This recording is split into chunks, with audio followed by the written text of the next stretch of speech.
mai pe urmă. Da, nu spune chiar urmă, acum. spune. Dar astăzi este 29 august, este o zi însemnată pentru toți cei care sunt fanii lui King of Pop. Jackson. Așa este. Astăzi e ziua în care Michael Jackson ar fi împlinit 53 de ani. Fan clubul lui Michael Jackson din București a organizat un flash mob. Flash mob-ul organizează. Da, organizează. Probabil a fost deja aflat. Nu?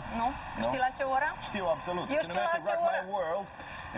Evenimentul constă într-un moment coregrafic format dintr-un colaj realizat din fragmente din 5 melodii cunoscute ale lui Michael Jackson, legate între ele printr-un fir epic. Dansul va avea o durată de 6 minute și participanții se vor evidenția printr-o anumită costumație specifică fiecărui moment al dansului. Toți dansatorii sunt exclusiv fani Michael Jackson, sunt în număr de 50 și au vârste cuprinse între 10 și 54 de ani. Evenimentul, fiți atenți dacă ne priviți din București de undeva, evenimentul va avea loc în 4 locații diferite din București. La ora 16 la Afi Palace Cotroceni, la 17:30 la Parcul Tineretului, 18:30 în stația Metrou Piața Unirii 1 și la ora 20 în Parcul Herăstrău. Uite așa. Așa, tu știai și ora, eu nu știam. Da, păi... Nu sunt atât de informată. Am tras să până la București, am întrebat ce se întâmplă. Dar să știi că nu numai București se întâmplă lucruri din astea. Asta e, și la noi. Avem și noi fani înflăcărați al lui Michael Jackson care organizează un flash mob la Chișinău. Da, We Are The World, așa și-au spus câțiva tineri care au dansat în centrul capitalei în semn de omagiu pentru Michael Jackson. E ziua lui de naștere doar. Ei s-au antrenat săptămâni bune înainte să danseze pentru public. Tinerii cred că regele pop îi urmărește de sus.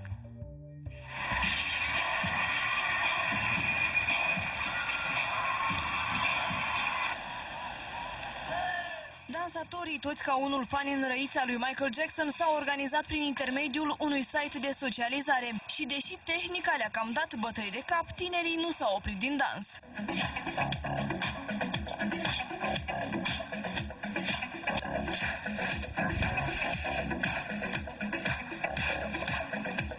Este o zi cu adevărat importantă pentru noi. Este o zi în care regele pop Michael Jackson s-a născut și noi am vrut să demonstrăm că nimeni nu l-a uitat până acum.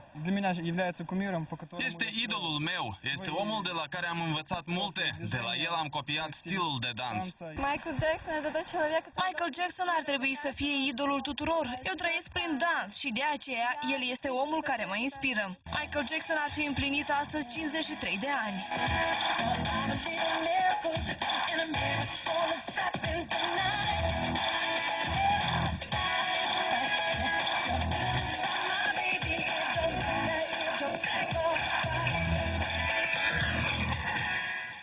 Alb sau negru nu contează, toată lumea astăzi este invitată la încă o acțiune, pentru că nu e tot ce se întâmplă în legătură cu va mai fi organizat un flash mob.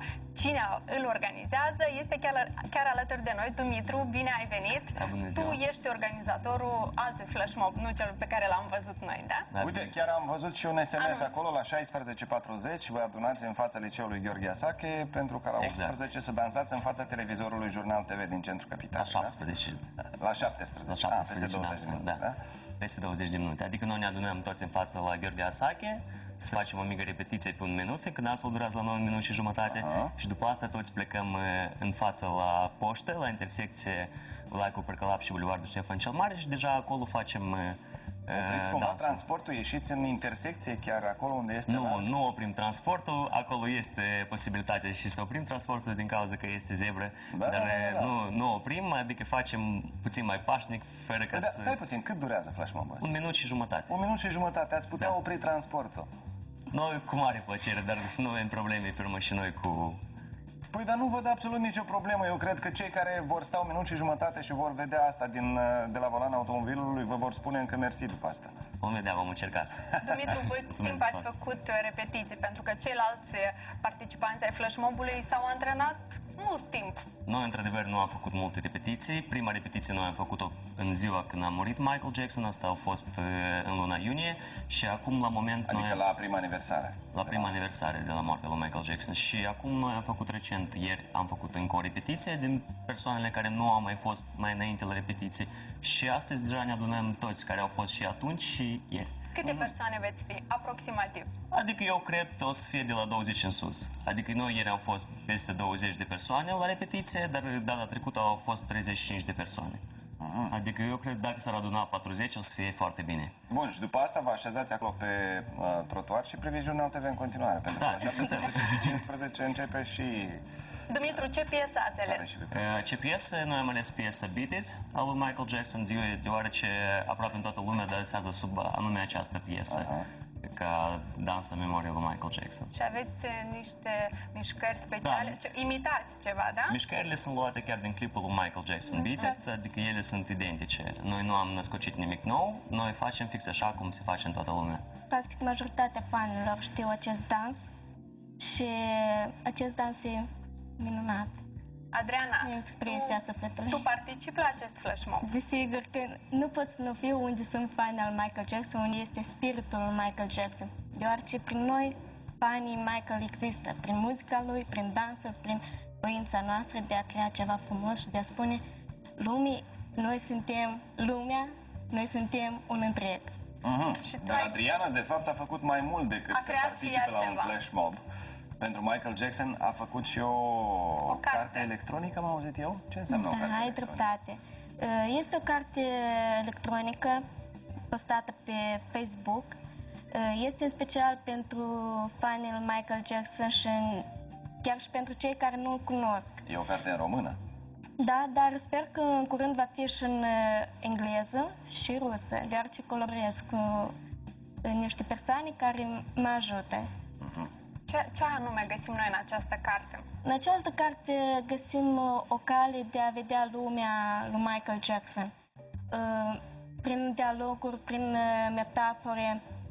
Este în genere o relatare a spiritului lui, a ideii care el spunea cu gura mare prin piesele lui la toată lumea. Aici este un comentariu sau ți-ai expus tu părerea proprie despre Michael, despre piesele lui? Ce este? E și părerea mea, e și părerea fanilor, e și părerea celor care nu-l cunosc. Eu, observând dintr-o parte ce s-a întâmplat în acești 3 ani de când a plecat, m-a durut multe... M-a durut foarte mult să observ că s-a iscat ca o luptă pentru faimă, pentru a relata ceva nou despre Michael, pentru a fi ca Michael, pentru... Asta e, sincer să spun, m-a decepționat, pentru că nu s-a găsit cineva să spună trebuie să ai voință pentru a fi așa, trebuie să muncești, trebuie să ai talent, să iubești. Pentru că totul vine din inimă. Care a fost scopul tău? De ce ai scris? Că până la urmă nu ai vrut să spui ceva cu asta? Am vrut să spun că să adun persoane noi la familia noastră. Pentru că fanii toți suntem ca o familie. De a-ți fi în mijlocul nostru, să vedeți ce emoții, ce expresii, ce păreri. E minunat. E minunat. Chiar și din Armenia am cunoscut fani al Michael Jackson tare, foarte mulți. Cartea este aici. Aici avem un manuscris. Un manuscris. Da. Unde pot găsi fanii lui Michael Jackson această carte electronică? Este pe Facebook creată o grupă, Michael Jackson and the Man in the Mirror. Acolo este acolo chiar ai promovat. Da, acolo am promovat, dar documentul, însăși cartea, este postată pe site-ul Angelo, Anje cu 2 de L, .webs.com. În cât timp ai scris tu această carte? Nu, cam la începutul verii până acum o săptămână, 2, cam așa, când aveam inspirația. Da, deoarece aș spune că nu sunt prea multe, nu e chiar informația atât de multă, e ca dintr-o suflare a fost scrisă. Pentru că de timp când am început l-am devenit fan al Michael Jackson. Dar de cât timp ești fan al lui Michael Jackson? Spre rușinea mea, după ce mi-a părăsit. Dar, sincer, de când eram mică, la vreo 7 ani, îmi plăcea. Dar pe urmă, la noi așa s-a întâmplat că nu prea era promovat, nu era prea auzit. Și uitasem, fiind copil, nu mi-am dat seama. Acum când am început a afla noi informații și informația era abundentă, ne-am dat seama, uite, pe omul acesta eu știu de mult, îmi plăcea. Asta a fost un șoc pentru mine și o lecție totodată.